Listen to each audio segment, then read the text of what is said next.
I do love most of the character designs in this show. Mm.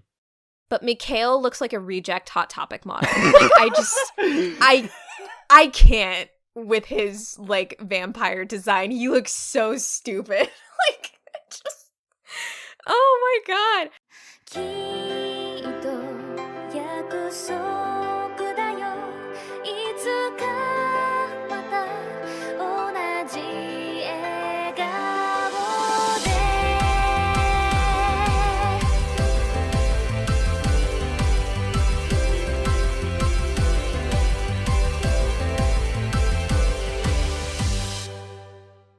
Hi there, everyone. Welcome back to The Box, the Annie chat box, where 5 friends snuggle up in a teeny tiny space to talk about all things anime.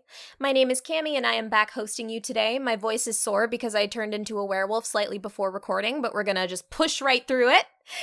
And accompanying me on this crazy, wild transformation of sorts, there is the one and only Jonathan Joestar. Hello, everyone. I don't have any crazy transformation, though. Okay, so question, if you had to be a vampire or a werewolf, which side are you on? Oh, that is probably vampire, because I feel like they have generally a bit more self-control. That's, it's very interesting. I was almost going to say, I feel like in shows where werewolves are the leads, the vampires have less self-control. Yeah, that is that vampires of the leads, then the werewolves have less control. Like, there is that, yeah. It's a conspiracy. Both are trying to win you over to their side of the war. Exactly. We would be enemies in that case, because you know me, and I love dogs. I gotta be a werewolf. Oh yeah, there is being the good doggo. That's yeah. You want to be a good doggo. That's the whole appeal of werewolves, John. Alrighty, but before we fully go into talking about vampires, that is going to come later. The main topic that we would like to introduce for you today is synthesizing anime memes. So to put it simply, there are a lot of interactive anime memes and shitposts that get circulated on a lot of social media, but specifically we've noticed on Twitter. All of us hosts have Twitter accounts that we're fairly active on, and we really enjoy just cycling through the little anime memes that come up, which will be something like one like on this post, I'll tell you my favorite anime, I'll tell you an anime movie, a character that I don't like, etc., etc. There was a character bingo that came along a while back. Yeah, favorite character bingo. Yeah, you made bingo boards with your favorite characters. They're just a really fun way to kind of share your opinions or your shit posts and have other people do the same. So we here at ACB really like to bond over that. Mm-hmm. And I figured since it's just John and I today, we could take a little time to give you guys a bit of insight into the stupid things that we post on Twitter. That being said, please follow all and any hosts on Twitter for quality anime shit posts. Our handles are listed in the episode description for every episode, so go ahead and take a look. And first off, John, I'm gonna make you go first, you vampire. This is it now. This is the divide of the podcast, because you're a vampire. You have to go first. So, which one are we doing first? You could do whichever one you want first. Okay, so we both picked a meme that we did, and the one that I chose was 3 fictional characters. Describe yourself in 3 fictional characters, rather. Yes. So, first off is Yuta from Chunibyo. Dark Flame Master. The Dark Flame Master. I related to Yuta in a lot of ways watching through Chunibyo. One of the big ones being looking back at some of the dumb shit I'd done in the past and feeling incredibly embarrassed myself. Yes! And in others being still in some ways the same silly kid I've always been in certain ways, despite how much I've aged since. I feel like that's one of the best parts about Yuta, is the fact that he has adjusted enough to be a functioning member of society, but he doesn't like let go of his dark and evil past. Like, it's still there, it's still a part of him. He still looks back at it with embarrassment at times, but then he has moments where he's like, no, I am the Dark Flame Master. Well, and it's using those, it's using that part of yourself for the betterment of others, because like also deep down, I think Yuta's very friendly and very caring, and I think that also reflects onto you as a person. So as someone who also loves Chunibyo, I love this answer. And I have to ask, if you ever sent a love note to somebody and you signed it, "Love you forever." No, I have never done that part. That was like my favorite bit. I could not. I fucking died with that bit in the series. Love you forever. Exactly. But yes, that's a very good choice. Who else do you have up there? I also have one that's a bit, I mean, in some ways a bit obvious, and maybe not quite so obvious in choice. Yuki from Gundam Build Divers. Like, I'll probably hear like people who've watched the Build franchise, and they'll be like, "Why didn't you choose this character? Why didn't you choose that character? Why not?" And I think I relate to Yuki a bit more. One, because he wears glasses. I just looked up a picture of him. Got it. But I hope I did get the right one, actually. It is the guy with blonde hair with glasses. Yes. I just had a doubtful moment where I doubted myself. He looks like you. That's my immediate first reaction. Yeah, he does look a lot like me in some ways. If I created an online avatar in a game like GBC or whatever it's called, I'm blanking so many details about Build Divers at the moment for some reason. If I probably would create a character similar to Yuki's. I relate to how he lacks confidence, how he admires those around him, to the point that he feels like he doesn't measure up, even though he totally does. Aww. Not saying I totally do measure up, I still feel like I don't. John, I was just gonna say, at least you can take that away, that you do measure up. Don't backpedal on this shit. No! You're not allowed. There were just so moments where I was like, it's such a mood with this character. Aw, I love that. I wish they had shown a bit more of his character towards the end of the series, because he had like an episode where he really got to shine. Mm-hmm. And then he was kind of just there in the background afterwards, so I really wish they had actually shown a bit more of his struggle. Mm. Of all the characters from all of the Build franchise, I relate to Yuki the most, and plus with how much I'd nerd out over Gundam and Gunpla in general, I was like, I feel like I have to have one of the Build one of the Build characters on my list of 3 fictional characters. Perfect. I can see it. I haven't seen Build Divers. I might at some point check it out, but if so, I'm gonna have my eyes like scanning open just to be like, oh, yep, there's John. There he is. At least with Build Divers, you don't have to have seen Build Fighters try. Oh, okay. There you go. Yeah. Yeah, because I don't want to do that. As much as I still enjoyed Try, it is definitely the worst part of the Build franchise and would turn some people off. Gotcha. And for my third character that I relate to... I'm so excited for this explanation. Like, quick side note, like, all 3 of the characters start with U for some reason. Mm-hmm. It's Yuri from Yuri on Ice, as in Japanese Yuri, because I've forgotten his surname. Main character Yuri from Yuri on Ice. John, where is your Eros? That's my question. Not in that way. I did used to figure skate when I was younger. Oh, that's so cool. I had no clue. Mostly because my mother had a thing about not letting me feel left out, and my 2 sisters wanted to do figure skating lessons, and so therefore I got figure skating lessons, And I was enjoying them until I had a fall and someone ran over my fingers. Ooh. That hurt and scared the life out of me, and it took me a long time to convince myself to get back on the ice after that.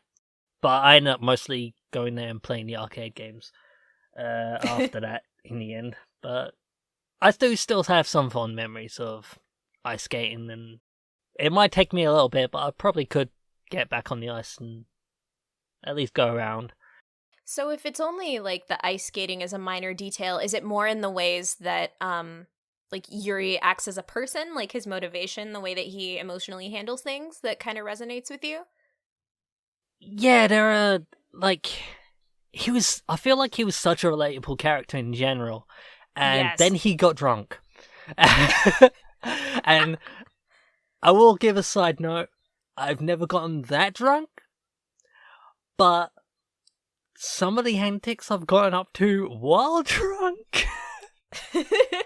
He has a barrier with confidence that comes up at times. Mm-hmm. He had a moment where he shut himself in and just binged on his favorite food.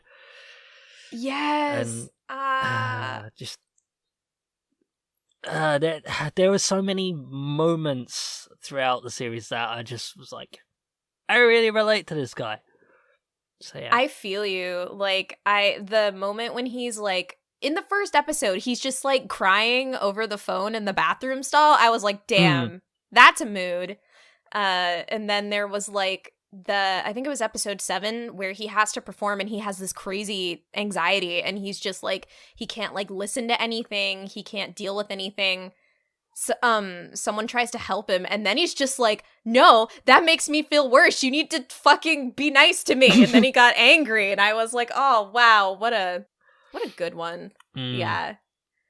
I love Yuri. I agree. I think in general, he's a very relatable character.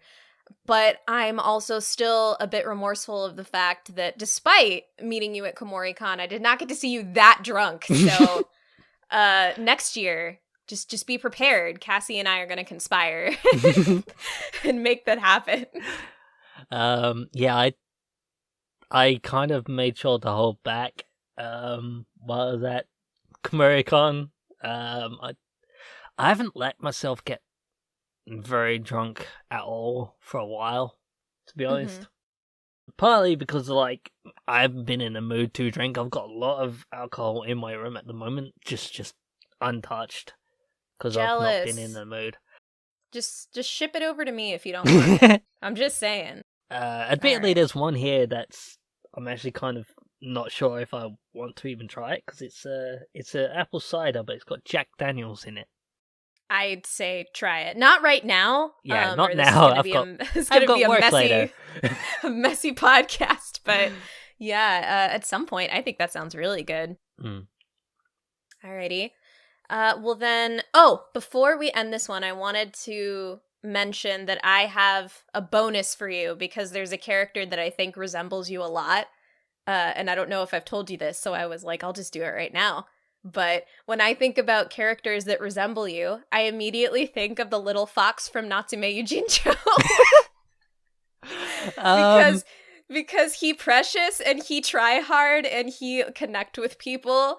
And he's just like, I always want to cheer for him. And I'm like, you go, you chase what's best for you. You do your best, little fox. And I also cheer for you. You're as a friend, I cheer for you. I want you to do your best. I guess I can see it in some ways. What I loved also is in that episode, like instantly, I think it was like the first time the fox gets like beat up, you're like, aw, and I was like, he's sentimental to the fox. Yes, this just proves my point. I actually really like foxes as an animal as well, so.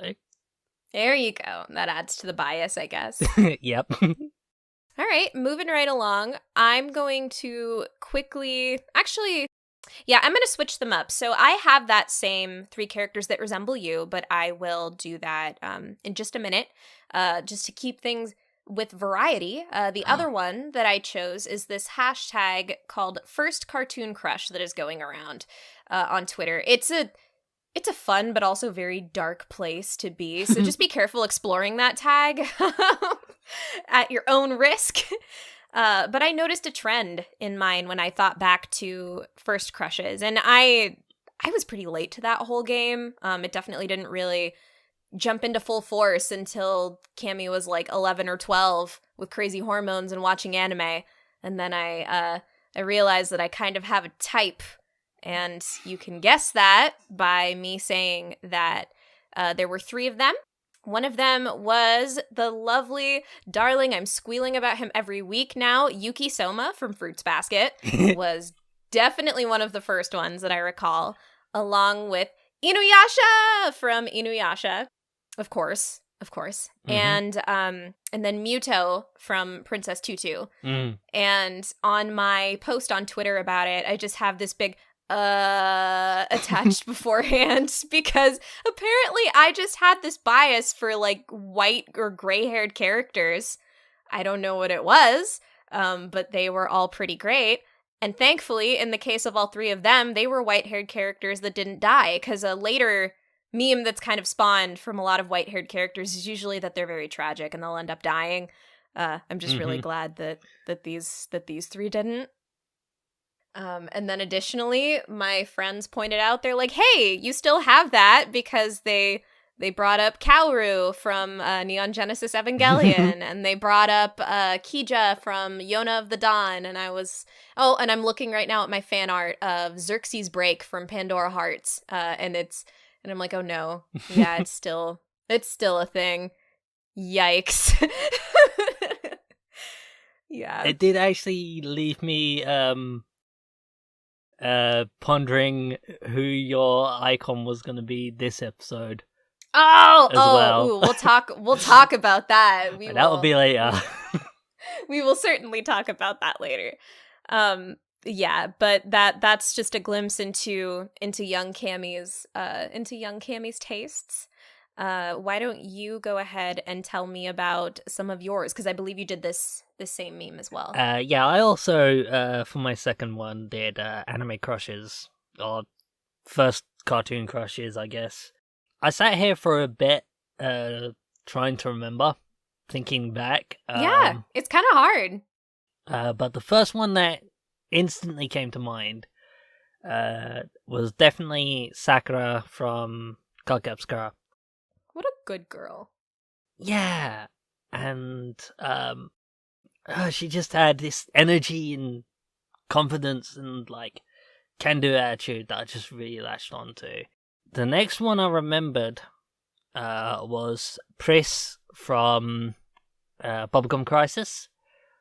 I wondered if that's what it was when you showed me the picture. I was like, is this Bubblegum Crisis? This looks like that anime, I guess. Yeah. I've only seen pictures of it before, but... Yeah, badass women in power suits, and... nice. Probably kicked off my love for mech girls, in all honesty. The thing is, there's not really a type amongst mine that I noticed, because they're like 3 very different characters. That is okay. Like, variety is the spice of life. That's what I told Cassie, because I think on hers as well, she was like, I have no idea what young Cassie's type was.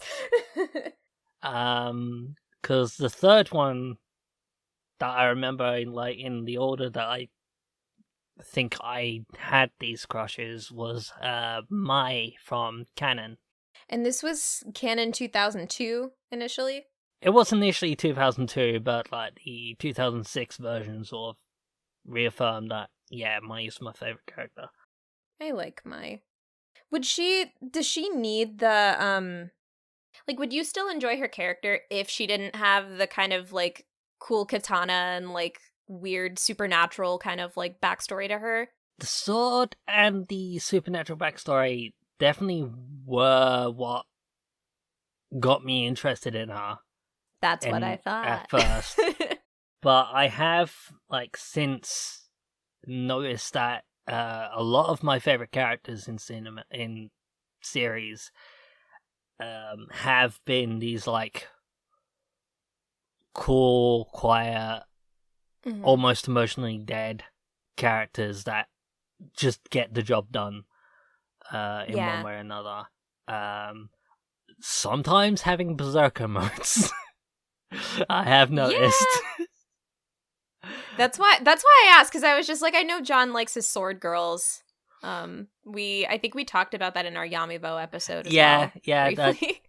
I definitely have a thing for sword girls, battle princesses, especially if they are using the sword while in a dress. Nice. Wait, did she? I don't even remember in canon if she fought in the dress. She did in there. Well, Oh, there there you was go. there was the like ball scene there. There was a moment Yeah. where she was in the dress and swinging the sword around. Okay, yeah, because I only remember the dance from that scene. It's been a long time since I've watched canon 2006. Because the monsters rate the dance. Good Nobody girl, sees though. them, Yeah. but yeah, that happens. Yeah, I like Mai. She's a good girl. I think she was probably my second favorite in canon. Man, I always like harems. Harems were a thing. Do you have a guess as who my favorite canon girl was?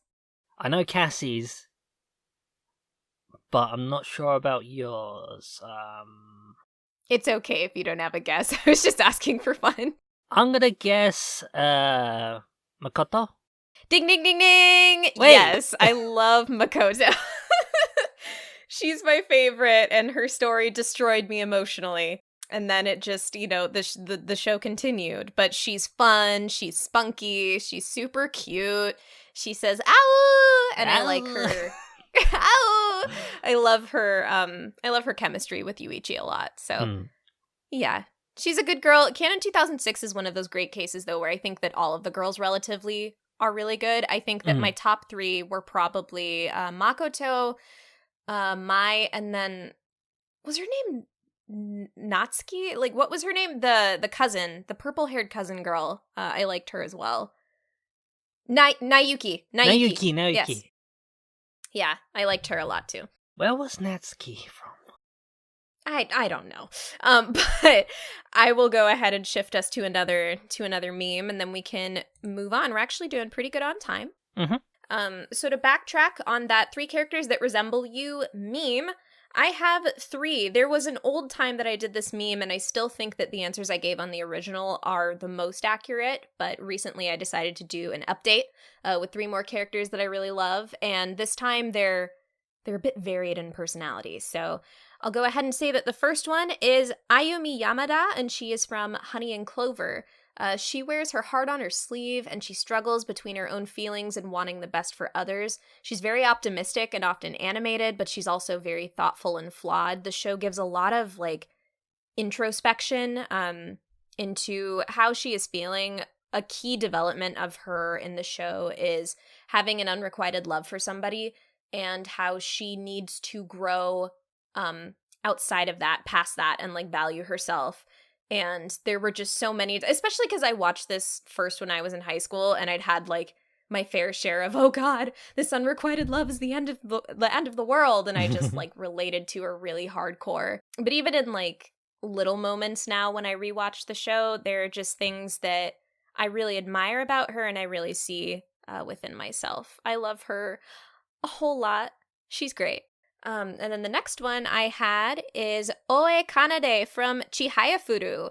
And Kanade is she's a side character. She's the second new member to join the Karuta Society. She was doing archery club because she has a deep-rooted love for classic Japanese literature and fashion. So she loves kimonos a lot. And I think her mom owns a kimono shop, but she just really has this very niche interest that she's very passionate about. While a lot of other people got into competitive karuta because of the sport aspect, because it's competitive card playing, it's a game, she starts karuta because she's in love with the poems, the literature of the poems that are on the cards. And she is able to kind of give everybody this other viewpoint of this depth of karuta because of the love that was crafted in the stories and the characters and the people that made them.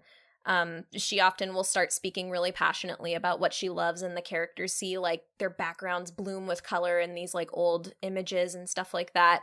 And I just feel a lot of relation to her and having a very, very niche interest and like applying it wherever you can in like any corner of your life, like any activity. I can see that. Yeah, I think that's very much me with like anime and shit that I get. I get feelsy about things. She gets feelsy about things. I found it very relatable. And she's also little but super cute and kind of fierce, and I really appreciate that about her a lot. I can see that. Aw, I appreciate that. Yeah, there's a moment where she has this like big match, and by the end of the match she's just like so overwhelmed because she tried so hard, but she's been like so humble, and she just like bows to her opponent, and she stays bowed because she really respects who she lost to. But then they're like, it's okay, raise your head, and she's just like crying, and you see these flashbacks of her working so hard, and I'm just like, God damn it, baby, I love you so much. So, like, I love her, but I also do relate to her in a lot of ways. And eventually, I really have to make Chihaya Furu a host choice, because it's a good-ass show. All right. And the last one, you'll definitely have perspective to weigh in on this. But it is Miyano from Tanaka-kun is Always Listless. Yeah, I definitely see this one straight away, actually. Oh, good. I love the hell out of Miyano. She, like, as soon as she came into the show, I was just a lot more invested. I really relate to being overly energetic and very, like, to the point of obnoxiousness, and being just very, like wanting really badly to be cool and mature and, like, chill and stuff, but you just can't because you're a cute little girl that likes to drink strawberry milk, and, like, it's just... I relate to her a lot, and I love her. She's probably one of my favorite additions to the cast. I also kind of like how she is very silly and, like, very cutesy and stuff like that, but she has these deep moments of, like, introspection, like when she, a character has a crush on somebody, and she's, like, the only one that catches on, and she's just like, I know your secret, I'll support you, it's okay. Like, that sort of kind of observance also, I feel I can sometimes do that, and I just, like, I don't know, I love Miyano, and I basically want to chase everybody down and call them my shisho, because she's great. I love her so much. I admit I haven't seen the anime that the first two you mentioned were from, so I was like, I can only go by what you're describing, but the others, but when it came to Miyano, I was like, yep, I see this one. I see this one very... Bless. I'm in debate right now because Right Sale is having a stuff, and I'm debating picking up the Tanaka-kun Blu-ray for like $20 because we'll see. Only time will tell. Only time will tell. Alrighty. So yeah, that was synthesizing some anime memes. Again, I'm just saying, if you want to see in short form a lot of these cool answers, and also the answers from our other hosts. I know Cassie did these same tags. I know Dom did at least one of them. Craig will harass him into answering some. So yeah, you should definitely follow us, hang out with us. We're kind of entertaining. Again, so you can check in the description of this episode or any other episodes to get our Twitter handles. But that being said, we're going to go back and return to the topic of werewolves versus vampires as we get into our review for today. That being a review for the show Tenro Sirius the Jaeger. On retrospect, when I was thinking about this title, like when I first heard it before I watched the anime, I was like, I love how this is like 3 words that I've like heard before, but I don't really know what any of them mean. I actually still don't know what Tenro means, but we'll... don't either. I know Jaeger is German for hunter. Hunter, yeah, that's like about it that I knew going in. Anyway, I'm gonna probably call it Sirius the Jaeger for shorthand because that's how Netflix had it. So it's the way that I refer to it. Even on my anime list, it's actually just listed as Sirius. So I don't know what the Tenro was. Maybe they took that off. Who knows? If somebody did take it off, it would have been the production studio PA Works who is responsible for Sirius the Jaeger. You may know them from other shows including Shirobako, Iroduku, The World in Colors, and Fairy Gone. Let me hit you with a sweet little synopsis. In the year 1930, vampires have infiltrated Tokyo to feast upon its unsuspecting citizens. As the number of victims continues to rise, the city's authorities decide to hire the Jaeger, a strange, diverse group of individuals tasked by the V Shipping Company to hunt down vampires around the world. Carrying musical instrument cases to disguise their identities, the Jaegers battle the vampires with the same mercilessness demonstrated by their foes. Yuli, the Jaeger's most skilled warrior, is the sole survivor of a vampire raid on his home village.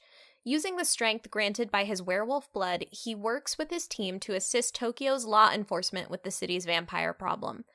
Though under the pretense of helping the police, the Jaegers are actually fighting the vampires over the mystical Ark of Sirius. With its power to change the fate of the world, Yuli and his friends must locate the artifact before the vampires can, use it to achieve their destructive goals. That is a mouthful. Right off the bat, I really, really enjoyed the setting of 1930s Japan for this show. I thought it was really cool, just visually, and a cool time period to explore vampires and other supernatural what's-a-who's-its. So story-wise, I guess I could start off by mentioning a couple first impressions that I had on the first episode, which story-wise, it was a really cool world, like I said. I love the setting.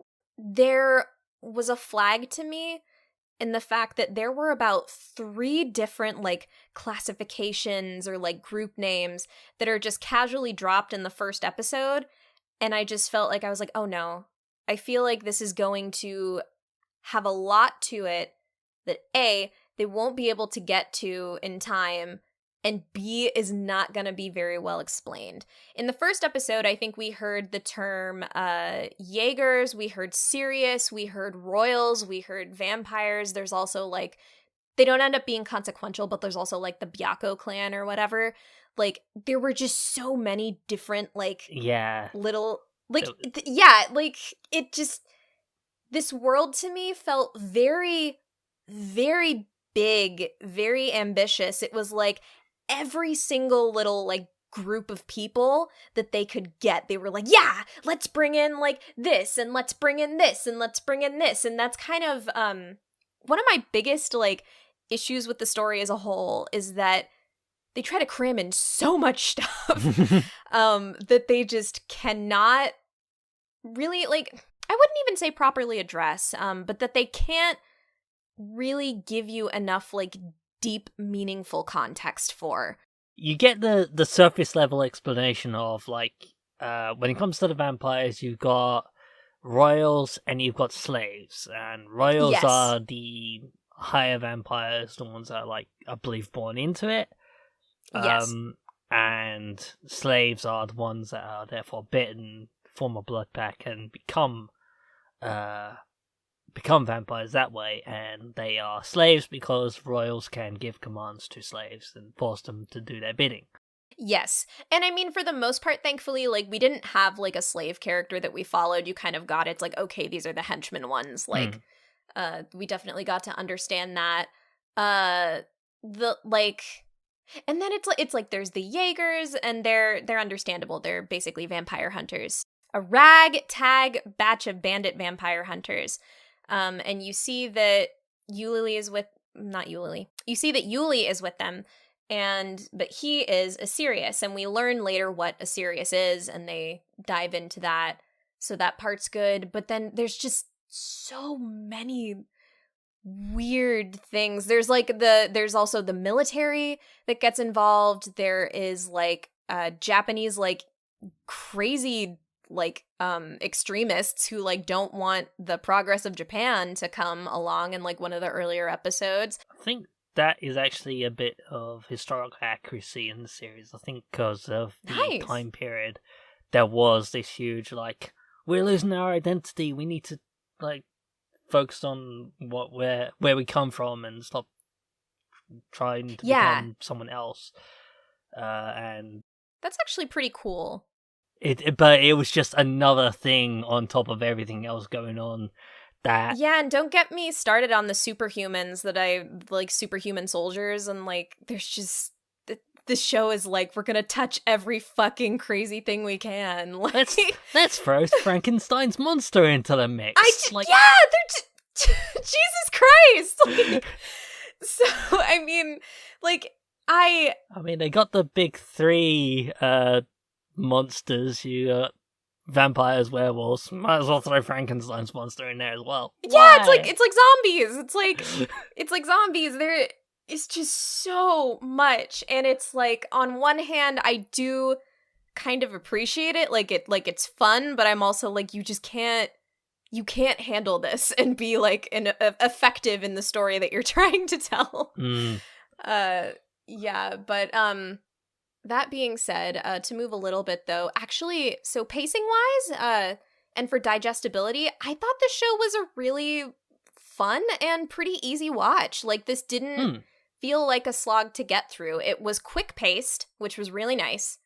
And I appreciated that. And like, the episodes felt like they went by very quickly to me. Yeah, usually by the end of it, I was like, oh, cool, it's over. All right, I'm getting farther than I thought I was. I don't know. You binged it in 2 6-episode bursts. So yeah, how was that? Again, like, I just was like, next episode, I need to watch it. And then just, like, it didn't feel like I had been sitting there for 3 hours at a time just watching 6 episodes in a row.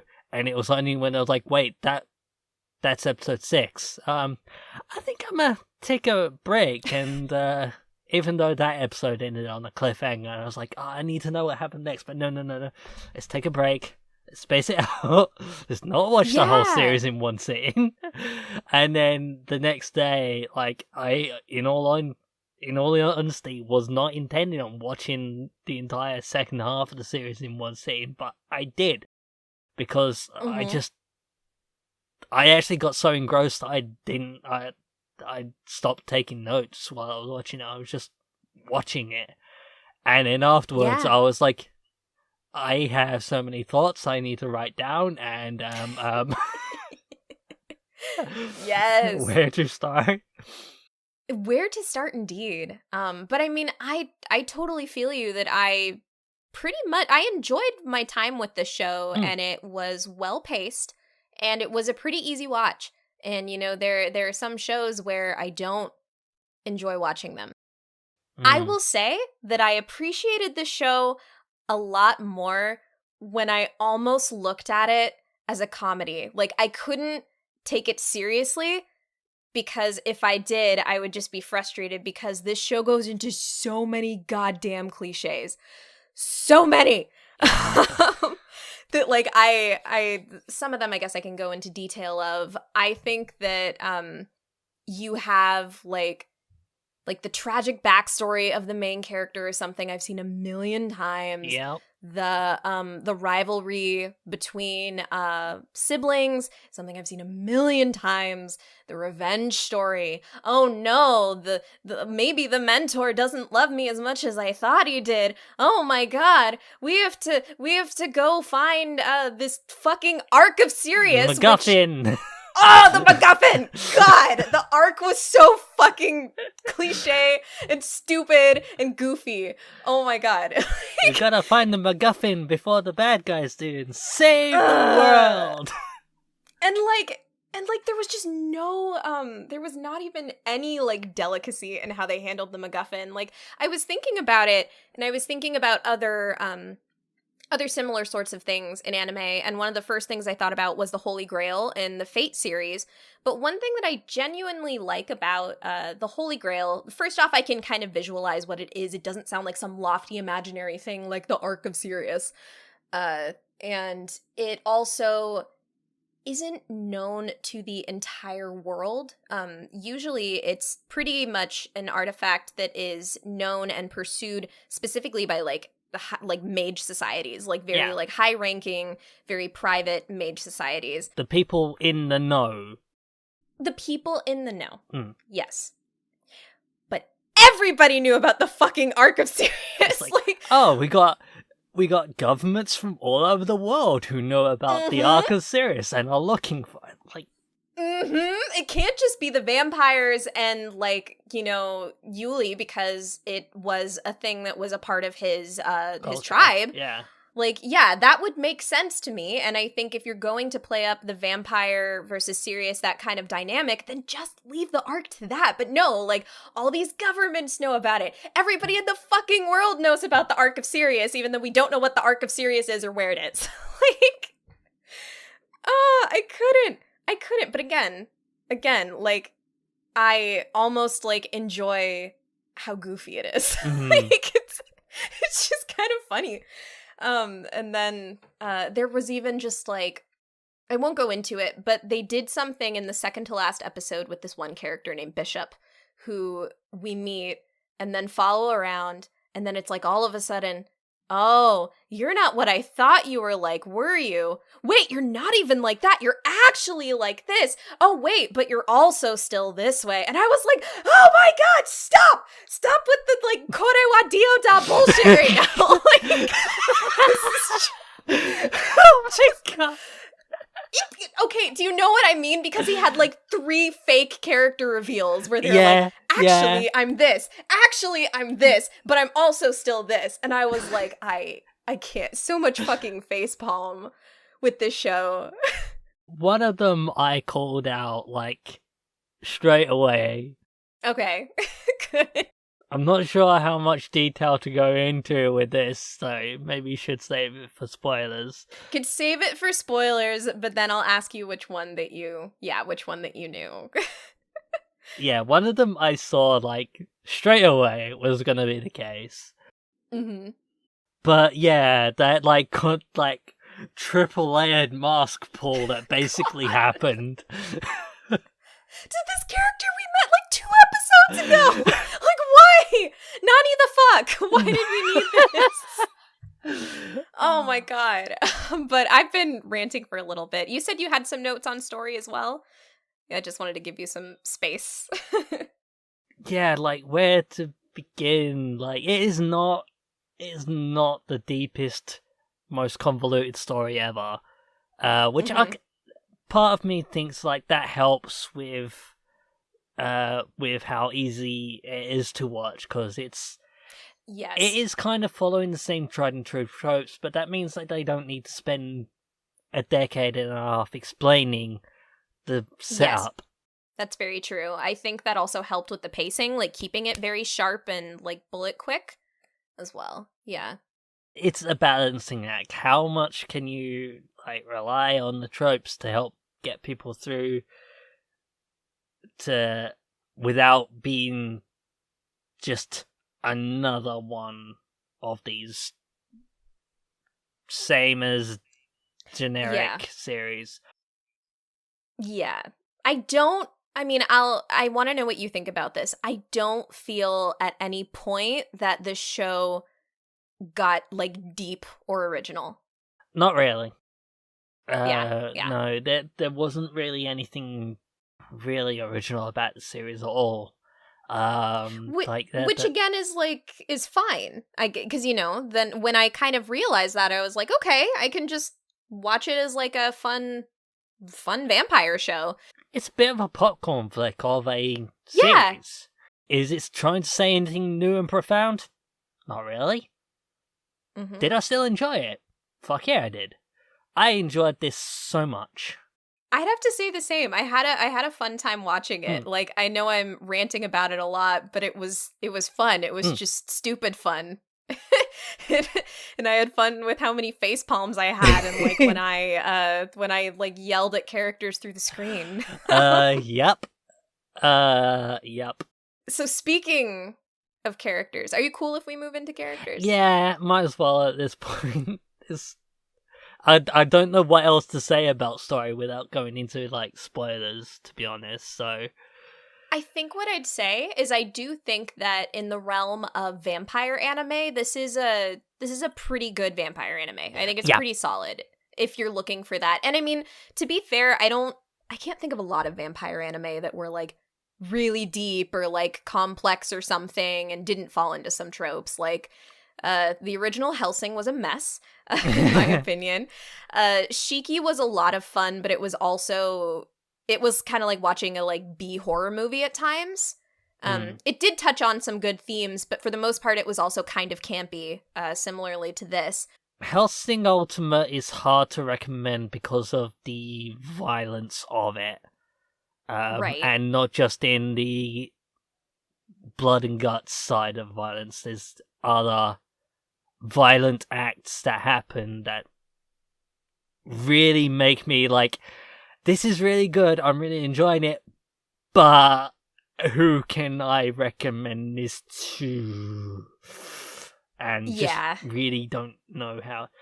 Sirius the Jaeger, like, oh, you like Blade? Well, here's an anime that I think you might enjoy. You like these other vampire things? Check out Sirius the Jaeger. Yeah, I'd recommend it as a vampire show. Yeah, I think it's solid in that realm. So yeah, going into characters, let me just drop one more cliche for you. So John and I in our chat window here, where we have to change our icons to be favorite characters, we both have the main character that we follow in this series, Yuli. Okay, first off, Yuli is so hot. I just need to. Oh, he's so attractive. I cannot deny that. Actually, he is a very pretty boy, a really handsome character. Yes. So, I mean, that out of the way, he grabbed my attention immediately because I was just like, "You're pretty. I want to watch you." He has very pretty eyes as well. I will say that too. Yes. They did a very good job on his eyes, especially how much they actually did quite a few close-ups of his eyes for various reasons throughout the series. But yeah, as a character, I was on and off about Yuli because I do think that a lot of his initial like his backstory, like his tragic backstory, his revenge seeking, his whole, oh, I have this like beast inside of me sort of thing, you should stay away from me. I was like, oh god, it's just like he's a fucking Kirito or something. Like I was just like, oh no, he's like the bland OP sort of character. But I always did enjoy watching him, and I do like some of the development that he goes through by the end of the series. I actually really liked his resolve around episode 10 or so. He's a character that's not afraid to change his goals, and I actually really like that they did that. Because at the beginning, all you see is that he's pursuing revenge, and he doesn't get along with the pack because he's just like, I smell blood, and he has to run off. Again, I'm like, oh god, stop, you're so cliche. But he develops through that, and he comes out to me as a stronger character. So sometimes I was like, oh, I don't enjoy watching him, but he's annoying, but he's also hot, and he goes through development, so I enjoy watching him. There were a couple of moments where I was just like, use your fucking words, man. Yeah, because he also has that where he's just like not social, quiet and brooding, like, and just like quiet, brooding, like a dick to girls. We'll get into that. So you know what was interesting though, and they never said it outright, but it kept coming up in the show. I thought it was interesting that he obviously had this soft spot for children. Yep, yeah, he definitely did. It came up multiple times, and I wondered if they were trying to do that to try to express, like, a bit of, like, his robbed childhood, you know? But I could see it. Who knows? Yeah, who knows? I also want to give a quick shout out to Philip. The dynamic between Yuri and Philip. Like, they hinted at a bit of a tragic backstory behind Philip too. But Philip is just this energetic guy, a bit of an arsehole at times, and took it out on Yuri. But through them butting heads, they came to a bit of an understanding about each other. And yeah. Plus, he's from England. Because, like, he specifically says, oh, the fish is good here. How about some fish and chips? And I was like, you blessed British boy, you. In the first episode, I saw Philip open his sassy mouth, and I was like, this is gonna be my favorite character. Like, I had it called. the reason that he wasn't, and also one of the reasons that Yuli became my favorite character, is something that I did want to briefly touch on, which is that outside of Yuli and potentially Mikhail, we get very surface level portrayal of a lot of the side characters, like all of them. I know. I have a note about that. It's like, we got, like, I want to know more about Dorothea, Fallon, Philip. Just, we got nothing about Fallon. We get not at all. Brief mentions about his hometown, but where? Where are you from, sir? I have no fucking clue. Dorothea, we learn, is actually from a pretty well-off family, and explains her outfit. Also, like, I fucking love her outfit, by the way. But again, I think she's Spanish, but they never specifically say it. Just beyond her, the occasional Spanish word she says. Yeah, I liked our crew of the Jaegers. Like, they were fun. They were kind of that ragtag team. They were fun. They were interesting, but we got nothing about them. Yeah, and then in the last half of the show, they just became like incredibly irrelevant, and I was like, oh. I'm impressed that the show kind of took this direction, but also at the same time, like, you introduced us to these characters and they are interesting, but you're not delivering on them. Outside of Willard, he also has a bit of backstory, but yeah. I have so much I want to talk about, but yeah, if there was anything about Yuli that you wanted to mention, if not, you can start the conversation on Ryoko. Ryoko, that's who I meant. Yeah. 'Cause, I liked Ryoko. I thought she was really cute. But, man, is she not very well handled. yeah. I actually, like, we mentioned that Yuri is a really handsome character. Very attractive. And, of course, this somewhat sheltered Japanese girl sees this stranger in looking at her flowers, and she instantly develops this head over heels crush on this guy that she knows nothing about. Yep. And to the point that she kind of starts stalking him and learns some of his secrets. That she does. But being so blindly in love as she is, she's not fazed and continues to chase him almost to the other side of the fucking planet. I have no problem with the fact that she finds Yuli hot. I also find Yuli hot. I get it. But he, like, every time that she chased after him or like asked about him or talked about how much she loved him, I always said to the screen, I was like, bitch, he's talked to you, like, he said like 2 words to you. And you know what? They weren't nice. He told you need to fucking take better care of your flowers, bye. And she's just like, you're spoiling them, they're rotting at the roots. And she's like, what? Oh, I'm a monster, you need to leave me alone. No. That's literally, that's all. And I'm just like, look, I know he's hot, but like, hold yourself to standards, okay? That's why I got mad.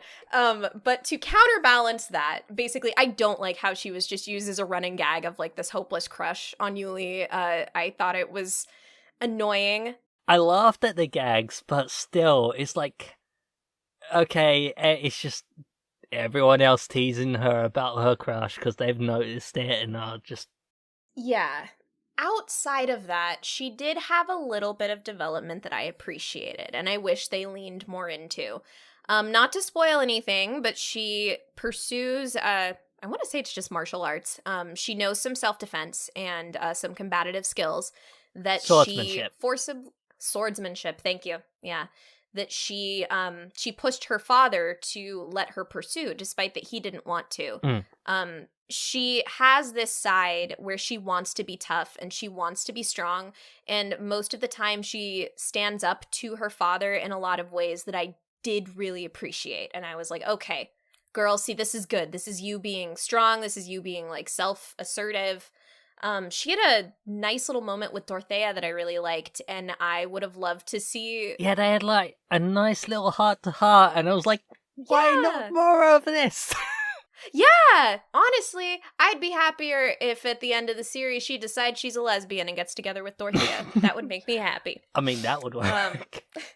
I'm just saying, like, but yeah, so there were things about her, but I don't like that for the most part she is put in place to be this really hopeless, like, tropey, unrequited crush thing that also, for as, like, dark as the series wanted to get, sometimes just felt really unwarranted. Like, the fact that she, like, basically whenever she would be like, oh, where's Yuli? I'm worried about him. I was like, bitch, he has so many issues he's dealing with right now that, like, you don't even understand. You're not there. To get into some of those issues, as spoiler-free as I can, there's Mikhail. And, I won't dive. I mean, what to say? Very, very light spoiler. Because it comes in episode 3. But Mikhail is Yuli's brother. That's all I'm gonna say. And we meet Mikhail, and Mikhail is a prominent, motivating force for Yuli in the show. It's kind of the cat and mouse, they're trying to catch each other thing. And it also, part of Yuli's personal struggle, helps with Yuli's own character development in some ways as well.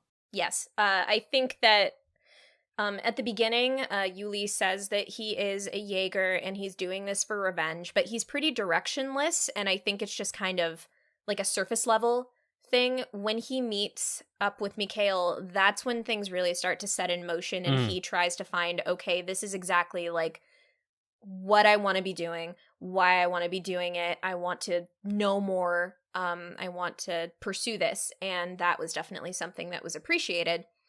And I think Mikhail was a fun catalyst. Again, it's not really anything that I haven't seen before. His character falls into another trope that, like, I won't get into. I was gonna message you this, though, because there were many times in the show that I just thought that Yuli might be, like, into his brother a little bit. Like really into his brother, and I was like, oh, damn. Okay. Like, I don't know, it might have been the English voice acting, but, like, they were very close. That's all I'm gonna say there. I'll sit in my Fujoshi corner. I didn't notice anything I didn't notice anything like that in the Japanese, to be honest. The only, like, hints at any romance that I noticed was Ryoko towards Yuri. But maybe that was me just turning a blind eye to any of that. I don't know. Honestly, the more plausible, like, actual gay ship would be probably Yuli and Philip. Yeah. But anyway. I mean, I could see that one, to be honest. It's just that Yuli was so obsessed with his brother. And in English, he'd just be like, brother, I have to find my brother. And I was just like, oh, God, okay, all right. This is like getting to be a bit Fujoshi. Not that I didn't enjoy it, but it might come down to the tone in which they said it, because he definitely had lines like that in the Japanese, but it was always a lot more stern, and, like, I need to find him and, like, get him to, like. I don't have, like, a whole bunch to say on this matter. I will say that the vampires as a whole, to me, were, like, very cheesy, very extra, very, like, flamboyant. Like, well, we'll get into their character designs later, but, like, they were just really, like, goofy to me, almost. I didn't find any of them particularly threatening. I kind of loved the goofiness of them, though. I loved how Yeah, flamboyant yeah. they were, but at the same Yeah, it time, was it was funny. like you're going for the absolute stereotypical cliche vampire here now. Yeah, honestly, I think my favorite of the vampires was Agatha. She's in the first, 2 episodes. I actually, really enjoyed her and found her pretty badass. Mm. Everybody else, it was just kind of, do you remember her? She had, the short Yeah. purple hair. Yeah. Yeah, she's the first vampire that they fight. But yeah, everyone else was just so goofy. Let's not even mention the guy who's making, the superhuman zombies, that, crazy professor guy, Clawine, or Clawine, or Mhm. however you pronounce his name, Yes. They were just so goofy. Oh, okay, and then one more. This is a character that I think we didn't need. Iba. Iba, that was his name. So Iba was the the man of many faces. yeah, who basically secretly works for the military and is like, I'm trying to find out stuff. And, I am a newspaper reporter. I'm delving into this Yeah. really particular kind of subject. yeah, just the investigator. I didn't think he needed to be there at all. Kept showing up just to be an obstacle or to deliver information while always being somewhat mustache twirling in his attitude and conniving and I'm onto this big conspiracy. What's going on? Again, with how bloated the show is, with the different groups, the different characters, the different shit going on, I was like, we really don't need. Yeah, it was just another thing to make the Mhm. story a bit more convoluted than it honestly needed to be. Yeah, and again, because he's a side character, he's not given enough depth. All of the side characters don't have enough depth to really have anything satisfying to their arc. Mm. Ryoko kind of has a mini one, but I almost think for what they did with her, I also don't think she was really needed. I think it would have been super cool if she had become another member of the Jaeger, and then we had more focus on the Jaeger. That's what I thought was going to happen, to be honest. I wish. Between her swordsmanship fighting, they show that she can hold her own. I guess this is a mini spoiler as well, but something happens and she ends up killing a vampire herself. Mhm. And then she has that heart-to-heart with Dorothy, and I'm like, is this building up to her running off and joining the Jaegers and becoming another badass woman on the team? She's just there for teasing effect, and it upset me. I was not a fan of it. And even just in the last couple episodes, the way that that her and that investigator that we just talked about, they just happen to be on the same mountain as where all the shit's happening, and I was like, oh, come on. I mean, I can understand how the reporter got there, but for Ryoko, it was just, I just happened to see this one thing and happened to do my usual thing of making a brash decision that wasn't so thought through and jumped train and just happened to run into this reporter guy. Yeah. Are you good if we move on into production? Because I'm excited. Let's talk about production. Yeah. All right, you go first, because I've been rambling a lot. I can... As much as I've been ranting about, as we've both been ranting about the characters and story of this show, production, I could gush. There were moments in the series where they could cut the budget, have it really stiff animation of just people standing around with mouth flaps to get a conversation, and nobody would bat an eyelid or care. But instead, they had the characters so expressive, so much subtle movement that they didn't need to do, but they did. Like, Mm-hmm. we mentioned the little girl earlier. There's a scene where Yuri is sitting in a bed, and this little girl just suddenly excitedly is asking him rapid fire question after question after question. Meanwhile, she's bouncing up and down on his bed while she's asking all these questions and making him wobble about, and it's just so adorable to watch. But they didn't need to put that level of care into the animation there, but they did. Mm-hmm.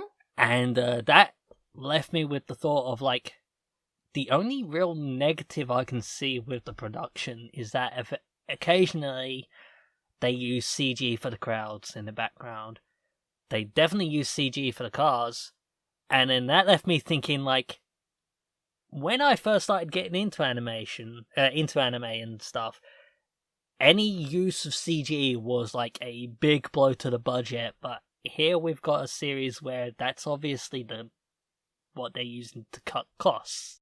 It's weird how full circle that's gone. Honestly, this show is one of the rare cases where I thought the CG was really good. As far as Like the CG crowds, I noticed there were CG crowds, but they weren't bad. It was very, very slight that they used the crowds. And whenever they used it for, like, for automobiles, for the trains, for the fucking, like, giant, I forget what it's called, but, like, the balloon, like, thing Zeppelin? in the sky, like the airship? The Airship, Zeppelin, yeah. yeah. Anytime they did that, I thought it looked really good. Yeah. Like, I knew it was CG and it would have been cool to see it animated, but it was nice. It's got those subtle subtle tells that you can, oh yeah, that's CG. But still, it's like, it's not, oh my god, they use CG. It's like, oh, okay, they use CG. Understandable that they use CG. But yeah, it was really well done. They actually put the effort into CG to get it looking good. Thinking back, I can, like, those were probably CG crowds, but it wasn't like, oh my god, it's CG crowds. It's just no, it was there. It just, anytime it got to someone up close, they were hand drawn, and it was just the ones far off in the distance that were CG, just because drawing that by hand would be a huge pain in the ass. Yeah, they definitely they played it to its strengths and used it well for the CG. On a whole, I mean, I agree with you that I could gush. I think production is my favorite thing about this show by far. And they really knocked it out of the park on a lot of cylinders. I love the backgrounds. I love the colors. The animation is, like you said, relatively, like, really, like, high bar throughout the show. And it's mostly consistent. I noticed a couple of, like, derpy pitfalls, but only in, like, the last 2 episodes. Like, once they've, like, realized, oh crap, we maybe should have stretched the budget a little more. And it usually wasn't that bad. It was usually really nice when scenes counted. I just noticed some of the stuff with the vampires, they looked, like, really stupid sometimes. But that's okay, because they were stupid. So, but, like, the one thing also that I just loved, like, ate up like candy, is the fight choreography. Oh my god. Holy fucking shit. The fights in this anime are amazing. Yeah. Oh my god. I love the fact that Yuli fights with fucking nunchucks. Also, that is so cool. It's like a shifting kind of, because, like, sometimes the chains, like, snap in and make it like a full-on pole, like a pole arm. And even the knives themselves, like, flick into, like, different, they can either be like sickles, or it can be like a spear, or like, and I love his weapon. It makes no sense logically, but I love it. Any time that there was a fight, I just got literally so excited. I would be like, oh my god, oh shit, like that same kind of rush that you get when you watch a really good, like, well-produced action film, like in theaters or something. Like, the fights were so good. There was so many dynamic shots that were really nicely done with the camera. I think one of my favorites was in episode 3, and I can't remember. Oh, no. It was the episode where they were on the train, and I think Yuli was fighting, like, one of the super soldiers or whatever, Mhm. and he does like a spin out thing with like the bladed 2-edged sword, and then he puts it back as one, and he like pole vaults himself off of it to jump up yeah. to like avoid the fucking like soldier's hit, and then he goes back and just fucking slashes it. I was like, damn, this is such a rush. It's so cool. Yeah, I love the animation on all cylinders, and I think that the fight scenes, like, I mean, we already said that this is kind of a popcorn show. I think that you turn this on, you can kind of be doing something in the background, especially if you're watching the dub. But then as soon as those fight scenes go in, you just tune in and get that kind of like excitement. At least watch it for the fight scenes. Oh, just so good. And like, and they were mindful of things like same fight that Cammy just mentioned. The train one, the train right? one. This like Frankenstein's monster kind of thing. Has these like giant cables kind of things coming off his back. Oh yeah. And Yuli didn't notice them at first, and fucking trips on one, and and like that is actually like really, they could have just ignored the existence of these cables, but they were aware, like they're there. He's not aware of them. He's not going to be as mindful of them, and yeah, he tripped on one.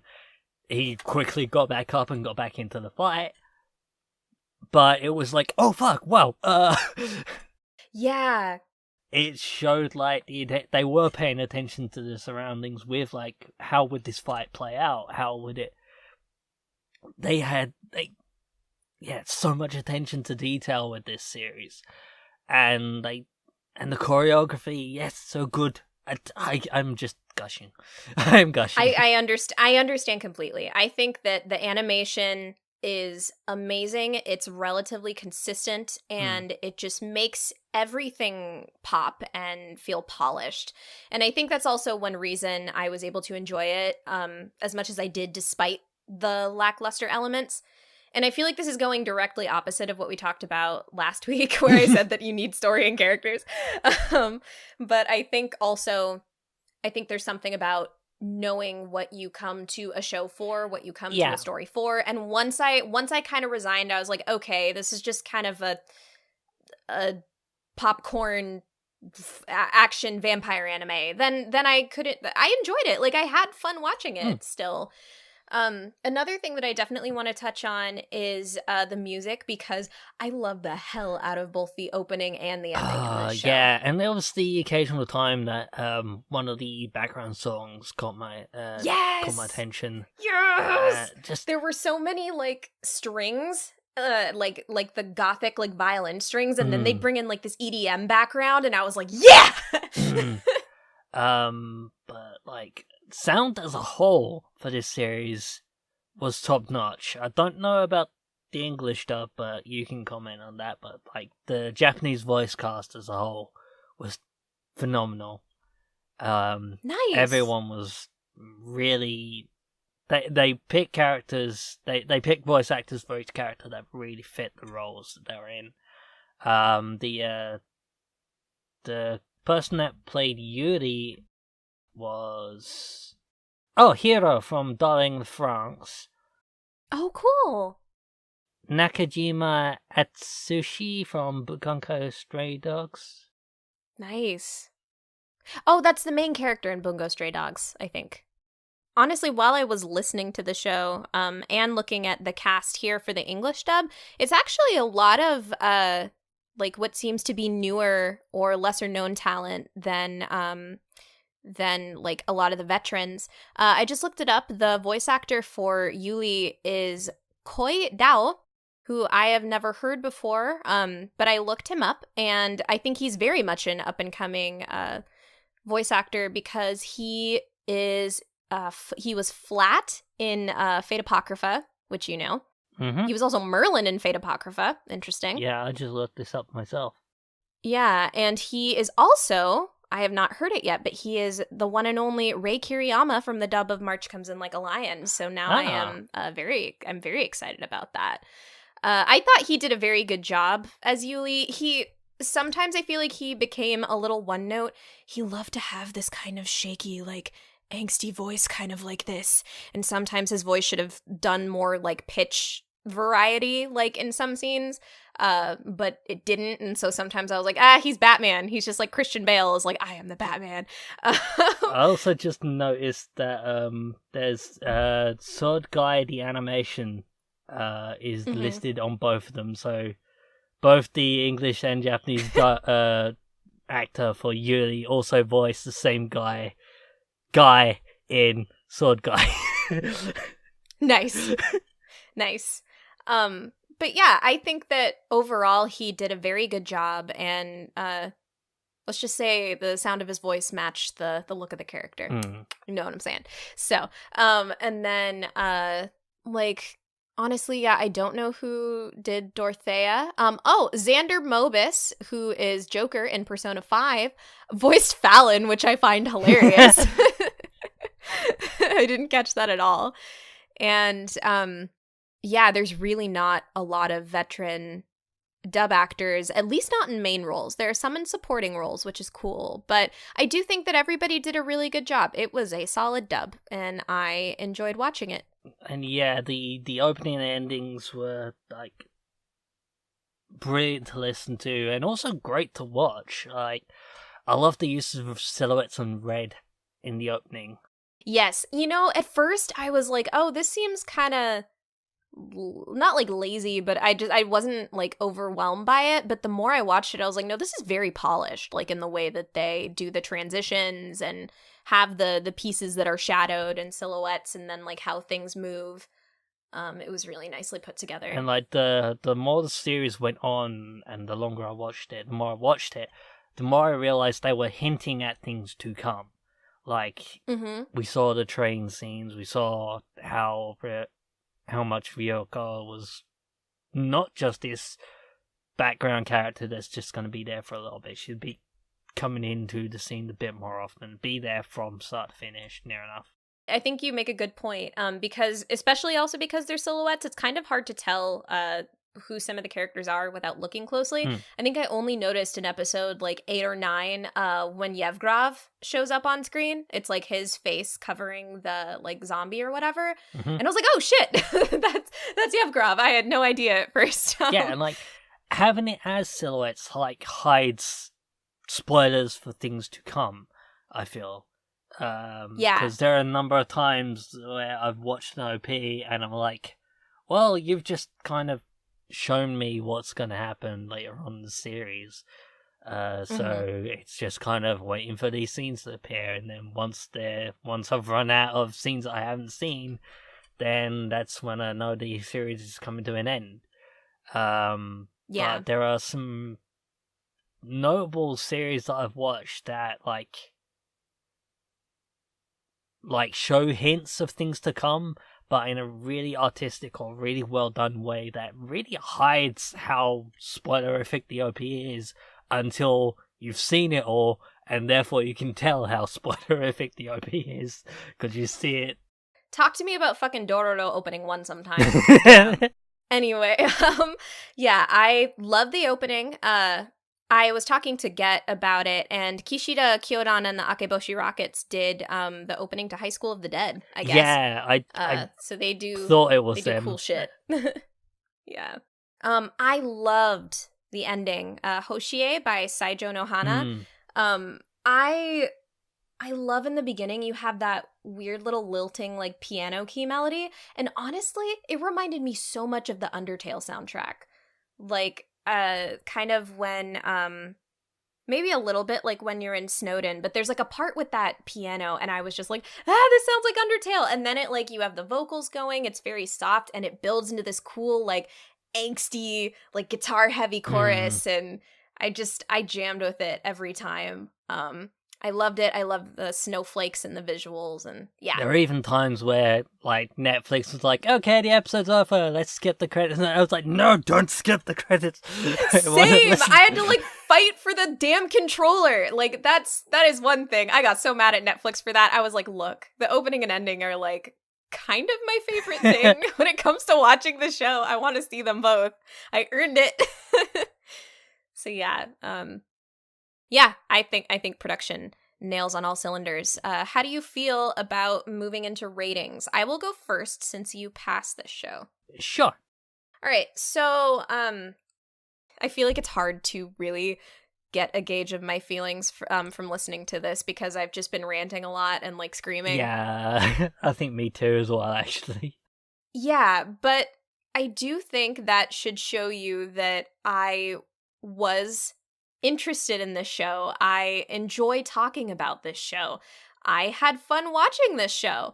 I don't think that it's anything exceptional when it comes to characters or stories. I think a lot of times it falls into a lot of goofy cliches and comes off very campy or like shallow and just kind of there. But the things that it excels in, specifically really, really good action scenes, having a really nice animation budget and good production, and just being a very solid vampire show. I don't watch vampire shows a lot, like very much once in a blue moon. This was refreshing and this was solid, and I enjoyed my time with it, even if maybe I took it to be like more silly than they were intending. I had a lot of fun with it, and I'm gonna go ahead and give it a like it. I enjoyed it. It was good. Yeah, it was fun. So yeah. You can gather your thoughts and go next. I have sort of been itching for a sort of monster flick sort of anime for a while now. And this kind of gave me pretty much everything I was after. Maybe it fell a bit short on the storytelling, the character building again. Yeah, there were moments I was like, can we just have a bit more of the characters? Like, I've come out of this series with three of the cast that were there from near enough start to finish, and I still know practically nothing about them. But that being said, like, I had so much fun watching the series that I'm sitting here with a dumb grin on my face just talking about it. Yeah, it made me laugh. Probably at scenes that I wasn't supposed to laugh at. It's cheesy, but I guess I was just in the mood for something cheesy that just knew what it was doing, knew where it wanted to focus the budget on, and fucking nailed it when it came to the fight choreography. And just like about CG, the CG is about the only place I can see where they skimped on the budget a bit. But even then, they did the CG really well. It's just, so I feel like I can't give this anything less than a like it, and a very strong like it at that. Yeah. Don't go into this series expecting any deep intrinsic plots or like stunning characters or anything. Outside of Yuri, there's not a huge amount of character depth, and even he falls into his tropes. But if you're after some good popcorn flicks like anime, stunning animation, stunning choreography, a good soundtrack, especially with the opening ending, then here you go. If you're after something with vampires in it, there you go. Yeah, I echo those. I echo those sentiments. It was unexpectedly fun.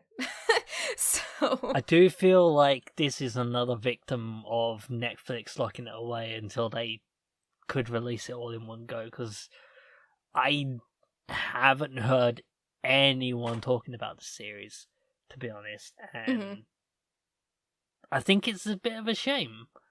Is there a huge amount to critique about it, other than like where it falls short? Maybe not, but it's still a fun series. Yeah, I think it's enjoyable. I had fun with it, and I appreciate it for what it is. It could be like a lot better and like taken more seriously. Like, you know, all the scenes that are supposed to like make you cry, like, you know, I didn't really feel anything for it. Not So I was just really. like, meh. Like, yeah, they were just kind of there. There were scenes where I'm like, okay, series, I know you're trying to make me cry. You've not really Succeeded. done enough to get to win me in that way. Yeah, but yeah. But made me laugh a lot. was I getting hype over the fight scenes? Fuck yeah, I was. Did it Yeah. make me laugh? Yeah, it did. Yeah. Didn't make me cry, but it made me feel a lot of other things. A lot of other positive things. Yeah. So honestly, if you listen back to our episode 100, you'll notice that there was another show that I mentioned. I should have, and in retrospect, I noticed what the show was and could appreciate it more for what it was. And I think I was able to bring that wisdom into watching this show, Sirius the Jaeger. So if you are looking for a show that has gorgeous, insane production from head to toe, from its music, from its animation, from its fight scenes, even some very solid voice acting, and you want supernatural battles and like fighting and stuff that's also popcorny and suffers from kind of the same pitfalls as Sirius the Jaeger. Not really cliches, but a big, ambitious, like bloated cast and storyline that doesn't really always get addressed. You should definitely check out Kekkai Sensen or Blockade Battlefront.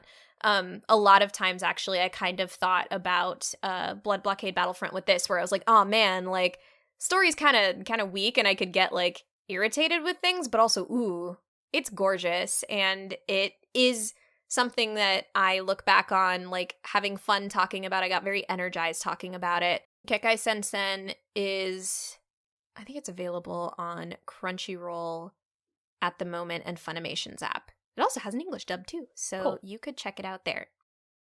All right. So we're going to dip into a brief spoiler room. If you do not wish to be spoiled, then thank you so much for joining us for episode 112. I'm going to hit you with a couple social links. As I said, if you want to check us out on Twitter, specifically for podcast information, you can follow our podcast account at twitter.com/AnnieChatbox. If you'd like to send us an email and maybe get yourself read on air on our episodes, send us some at anniechatmail@gmail.com. If you want to listen to us, you can find us on iTunes, Google Play, Stitcher, TuneIn, SoundCloud, and YouTube. And if you are feeling charitable of any sort of means, you can check out our Patreon at patreon.com/AnnieChatbox with some updated tiers. Speaking of patrons, big shout outs to Sarah, CorpsyAnn, Carol, Suki, and Paul. You keep the lights on, you're giving us mic consistency. We appreciate you so much. And lastly, if you really, really, really miss Craig on this episode, you can go find him and Zach and Paul and Pete and random assorted guests over at Save Our Progress. That's soundcloud.com/saveourprogress. They are our self-proclaimed older brother podcast that talks about anything from games to movies to sometimes anime, general lifestyle things, comics. They really hit all cylinders and they're definitely worth giving a listen. And with that out of the way, thanks again for joining us. You need to skedaddle on out because we're going to get into our spoiler chairs, which are beanbags, I think. Yeah, I'm pretty sure the headcanon is that they're beanbags. I've always pictured them as beanbags. Our beanbaggy spoiler chairs. Yeah, we didn't have a Craig credit corner for this, did we, in the end? Oh well. Nah, I guess not. Oh! That reminds me, this isn't a spoiler, but this is a joke that I had prepped to say in the podcast, and I'm so sad that I forgot to mention it. I do love most of the character designs in this show, but Mikhail looks like a reject Hot Topic model. Like, I can't with his, like, vampire design. He looks so stupid. Like, just... Oh my god. He also really, to me, doesn't look like how he did when he was younger. But anyway, that's just a brief observation. That's not really spoilers. Let's talk about Mikhail, because we couldn't really talk about him in depth, and I think that he is a key character in the show. Yeah. Being the catalyst for everything that Yuri goes through. When I mention tropes, it's the fact that he is like the I'll protect you, the self-sacrificing brother that, you know, became a vampire to protect his brother, and then Yuli thought he was dead. he comes back, and is he siding with the vampires or is he siding with Yuli? And that interplay. I can see how it's interesting for some people. I did find it again like very obvious. I was like, all right, this is a trope I've seen before. They've told me to kill you. If I see you again as a Jaeger, I will kill you because we are enemies. Don't go. I keep telling you not to come because I'm supposed to be killing you. Exactly. Oh my god. Yeah, he's like, get the like, fucking hint. He's just like, Yuli, if I ever turn into one of them, you have to kill me. And then they like bring that back in the goddamn fight after he's been possessed. And I was like, am I watching the second Inuyasha movie when Inuyasha got fucking possessed and tried to kill Kagome? Because that's exactly what this feels like. Like it, yeah, like, so I didn't hate his character, but I also felt again that I was like, this is a trope and I know exactly what it's doing. I've heard people say that they actually weren't sure if in the end that Mikhail was going to end up betraying Yuli or not. And I do like the fact that they went with no, like he genuinely wanted to protect Yuli and does love him, and that was everything was before nice. that was just like him, like basically words to try and like, no, stop chasing the vampires. Go do this other thing that I'm hinting at. That's so true. Oh man, even the fact that like he couldn't get the arc because he's a vampire. Father, why have you forsaken me? It's because you're a fucking vampire. Like, this is a serious sealed item. Like, why did you think that you could do this? And of course he's like, I wanted to do it so Yuli wouldn't have to do it. And like, oh my god. Yeah. And there, honestly, I wanted to have more flashbacks. I kind of wish that we had an episode that was flashback and current, but through Mikhail's perspective. I really wish that we'd gotten that to see like why he, you got glimpses of it in Yuli's flashback, but like I wanted a little more to really like fully buy into it. Like if we could have cut out the bullshit with like the investigator and done more brother backstory, I think that would have really strengthened that whole plot line, because that's a very central plot line in the show. I didn't feel too much, but like, his sacrificial death was sweet, and then he like and he's like, you'll do good because you're strong, and then Yuli's like, I'm only strong because of you. Like, I didn't feel a lot in this show, but I was like, oh, okay. I see you. I see what you're doing. The other thing, and spoilers, Bishop. Jesus Christ. So did you see that he was a vampire? I fucking called it. It was like, oh no. What the fuck? I did not. It was just like, the first hint of it was like, okay, he smells Yuli smells something. And at first true. I was like, is that Ryoko behind him? Like, stalking him, and he's just picked up on Ryoko's scent. And is kind of like trying to keep an eye on her while not being obvious that he knows she's following him. Oh no, it's this other cowboy-looking guy. Okay. Yeah, and he also looks like a fucking cowboy. Like, this show apparently supposed to be working for the British. Like, that was a lie. I think that was a cover-up lie. Maybe. At least that's what I read in like my anime list forums when I was reading the episode reactions. It was like, oh, I'm a Jaeger. Actually, I am a vampire. Actually, I'm working for the British. It was, and he looked like a fucking cowboy. Like, good God, show, just like chill out. I don't know any British person that would dress like that. Maybe the revolver, but not dressing like a cowboy. That's too much. Yeah, and I mean, I guess I had the suspicion because I was like, why are we meeting this character like we're almost like there's only like a third or a quarter of the story left?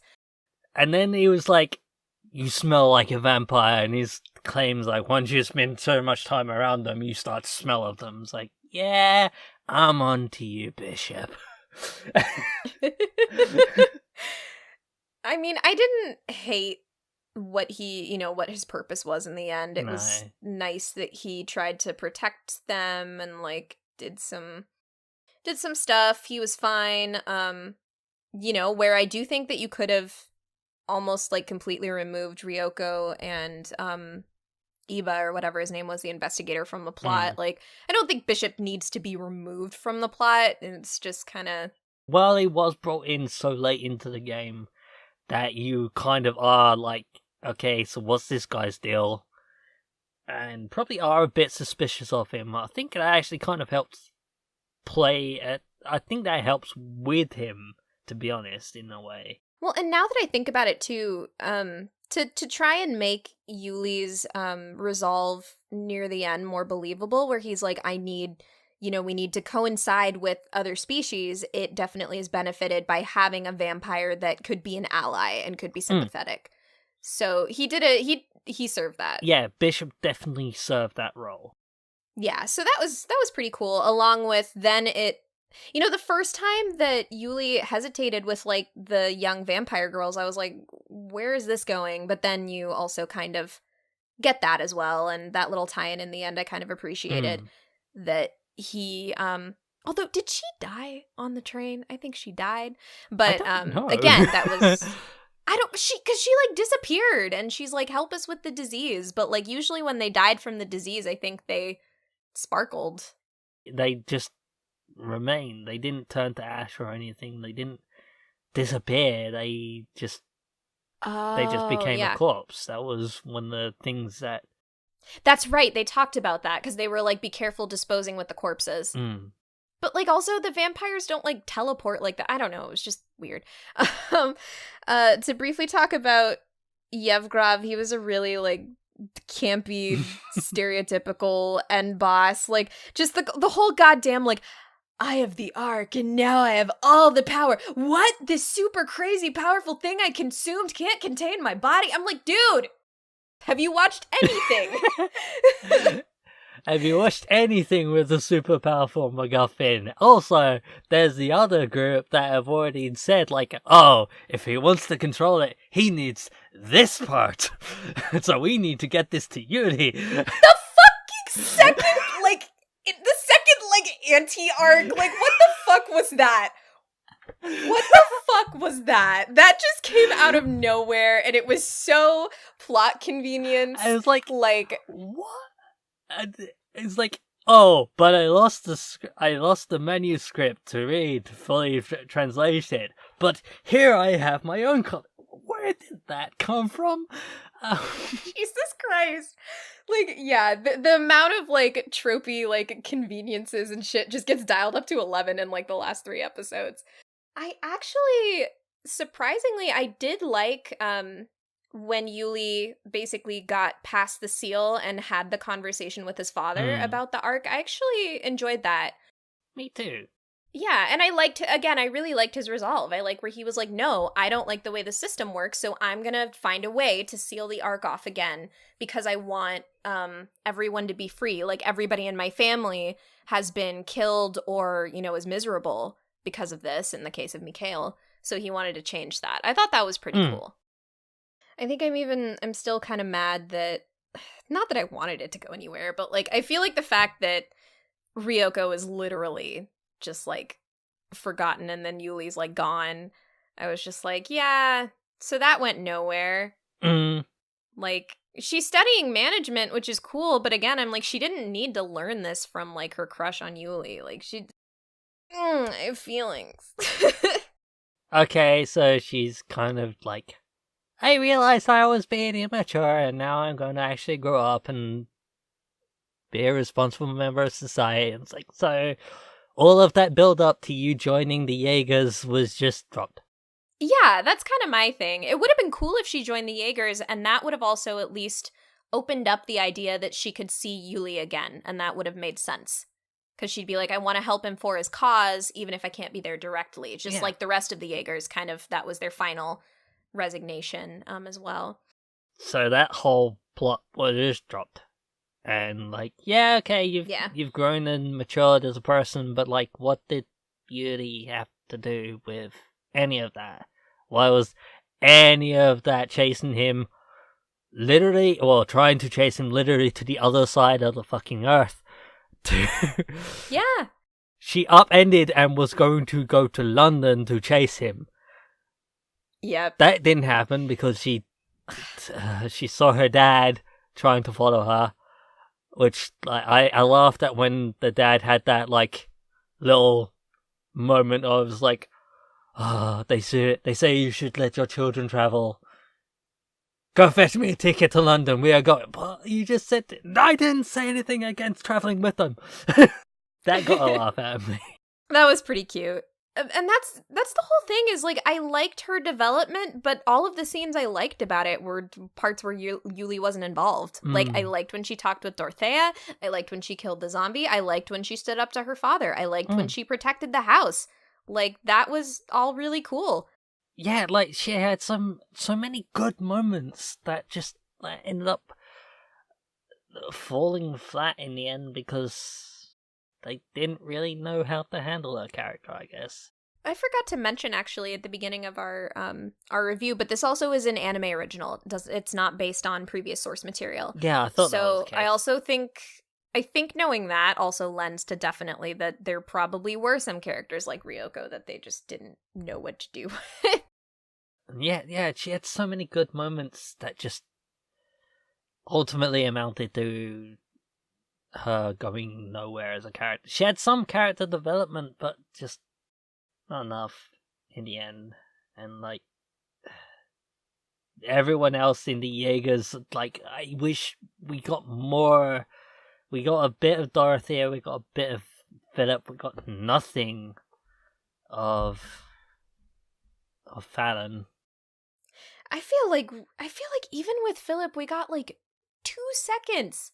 And I was just like, again, to me, it felt like they were throwing shit in just to throw shit in. I was like, because I mean, the rivalry, it's like you see it a little bit when he makes those comments about like your mix of blood or whatever, and he's like, did I strike a nerve there? And then you see that their relationship is kind of strained. You see the little talk they had about having family, and you hear him say someone, related to him did something bad, and like it sounds like it's going to be this meteor thing, but like literally we get a 2-second flashback and he's like, actually it was a stranger.